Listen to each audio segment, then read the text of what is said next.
বিজ্ঞান আৰু গণিতৰ প্ৰশ্নকাকত ফাদিল হৈছিল অনুৰূপ অসমীয়া আৰু প্ৰশ্নকাকত ফাদিল হোৱাৰ বাতৰি আমি সংবাদ মাধ্যম যোগে দেখিবলৈ পাইছোঁ আসলতে এটা লাজ লগা এটা বৰ অকৰ্মণ্য বৰ্তমানৰ বিভাগ হৈছে শিক্ষা বিভাগ মানে পৃথিৱীত কিছুমান আচৰিত বস্তু আছে ঠিক তেনেকৈ ভাৰতবৰ্ষৰ যেনেকৈ তাজমহল আছে এতিয়া মানে পৃথিৱী বিখ্যাত হ'বলৈ ধৰিছে ভাৰত মানে বিখ্যাত হ'বলৈ ধৰিছে অসমৰ এই যিটো শিক্ষা বিভাগ পৰীক্ষা আহিলে প্ৰশ্নকাকত ফাদিল হয় কেতিয়াবা শুনো যে পৰীক্ষাৰ প্ৰশ্নকাকত গৰুৱে খাই দিয়ে মানে এতিয়া মানে পৰীক্ষা আহিলে গৰুৱে মানে ঘাঁহ খোৱা বাদ দিয়ে গৰুৱে দানা পানী খোৱা বাদ দিয়ে গৰুৱে খায় প্ৰশ্নকাকত আজি চাওক আমি চৰকাৰক টেক্স দিওঁ আমাৰ টেক্সেৰে চৰকাৰে বিভিন্ন বিষয়ক দৰমহা দিয়ে এওঁলোকক কি লাভ আছে এই শিক্ষা বিভাগৰ কোনো কাম নাই নিষ্কৰ্ম এইটোতো মানে বাতিল কৰিব লাগে ডাইৰেক্ট ছাত্ৰ ছাত্ৰীসকলক পাছ কৰাই দিব লাগে কোনো ধৰণৰ পৰীক্ষা তেওঁলোকে পাতিবই নালাগে আজি ছাত্ৰ ছাত্ৰীসকলে ইমান কষ্ট কৰি তেওঁলোকে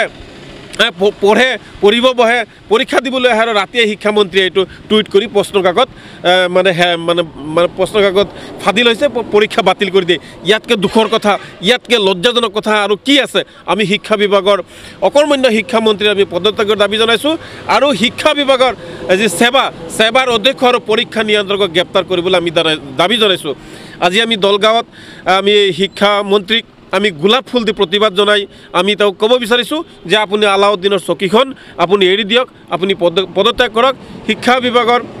যি সেৱাৰ অধ্যক্ষৰো আমি পদত্যাগৰ দাবী জনাইছোঁ মানে আচলতে শিক্ষামন্ত্ৰীজন মূৰ্খ হোৱাৰ কাৰণে এই ছাত্ৰ ছাত্ৰীসকলক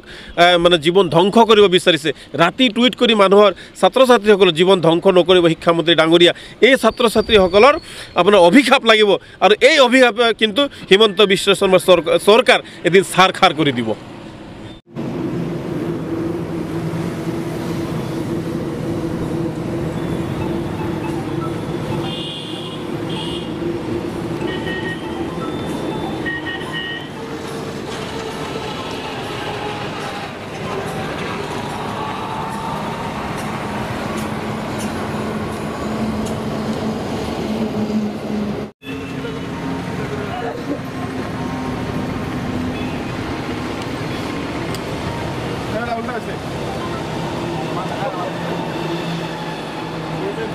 Gracias.